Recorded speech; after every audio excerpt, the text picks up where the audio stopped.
My name is Tracy. I'm a psychologist from Austin, Texas. So this is my third time to La Luna. I first came in 2017 and then 2018 and now we're in 2019. Yeah, so La Luna has developed so much since I've been coming here. I'm surprised every time I come down and I'm like, oh, there's a new walkway here. There's a new bridge or a new roof over this, or there's a new shower here, or there's a new cook, or there's a new staff, new volunteers. I would say all of the changes, though, are just making the place better. They're not taking away from the experience. They're not taking away the authenticity, which was a big reason that I came to La Luna, was because it seemed so authentic. It's not taking away any of that. It's just sort of making the experience a little bit more organized. There's a little bit more set schedule, a little bit more structure. I like that now everybody tends to arrive on the same day and leave on the same day. So you have your little group, your little cohort, your little sangha that you're with throughout the week, and you can really bond together in that way, rather than people kind of coming for one ceremony or coming for two ceremonies, and it's more chaotic. Also, I think, the shamans have changed a bit over the years.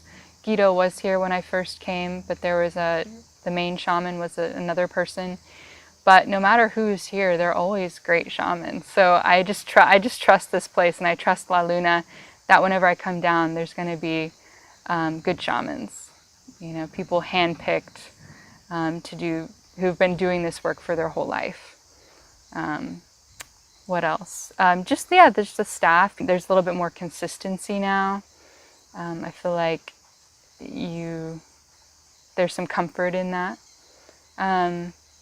The volunteers are always changing, but they're always really cool, unique people who are coming down here, volunteering and sharing their gifts, whether it's gardening, whether it's massage, whether it's acupuncture, whether it's yoga, or just good conversation. They're always really interesting people, fascinating human beings, kind human beings that I would probably never meet in my everyday life in America. My relationship to ayahuasca has developed tremendously over the years. I think when I first came in 2017, I had no expectations. I didn't know. I knew it was a healing plant, and I'd heard a little bit about it, but I had no idea how it would work with me personally.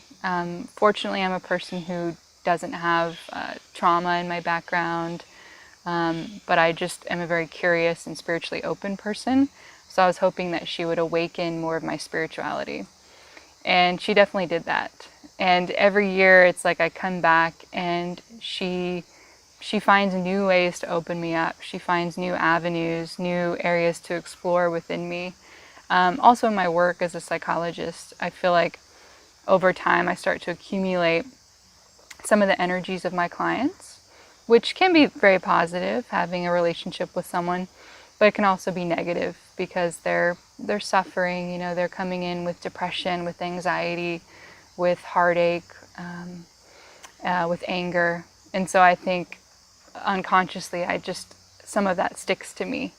So for me, over the years, coming to do ayahuasca here in the jungle helps to clear some of that debris. And I come back feeling much lighter and brighter, and I feel like I'm a more effective therapist actually because of it. It's so hard to pin down what I've taken away from my ayahuasca experiences. I think if you ask me this question tomorrow, I might have a different answer because there's so many things I could say. It's really hard to narrow it down to just one thing. I guess for this question, I'll try to. I would say ayahuasca has helped me. How do I say this?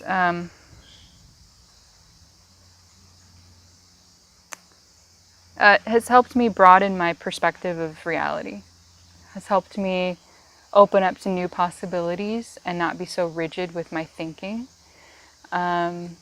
She's also helped me just accept things the way they are, accept what is.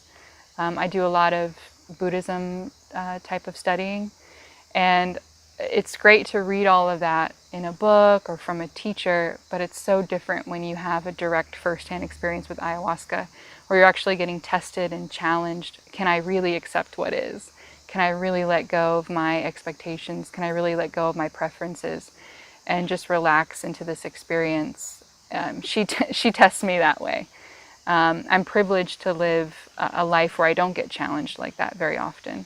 So I come down here to really test myself in these ceremonies. And the lessons that I get back are just, they just multiply. And I'll have insights and revelations while I'm here at La Luna. But then when I go back home, I'll start to remember other things that she's taught me. So acceptance is a big one. Not being so narrow in my view of life. Yeah. And just realizing that you can connect with people. We don't need all that. We don't need a certain degree or a diploma on the wall.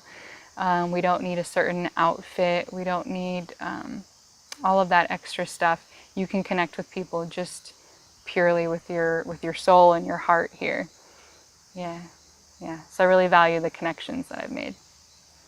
I would say for anyone who's thinking about trying ayahuasca to better themselves, that it just even thinking about it is a great step, because it really takes courage to come down here. Just like with my therapy clients, I tell people this probably multiple times a week, like it takes so much courage to come to therapy and to open up to a stranger and to trust me with your innermost thoughts and feelings. Wow. So ayahuasca is that times 100. So it takes a lot of courage, but it's also extremely rewarding. And you don't even know, it's so hard to even describe the rewards because they're immeasurable. They're not tangible necessarily. So I would say take it seriously. It's not necessarily fun. It's fun during the day, talking to people and having meals together and going on little excursions, but the ceremonies aren't necessarily fun.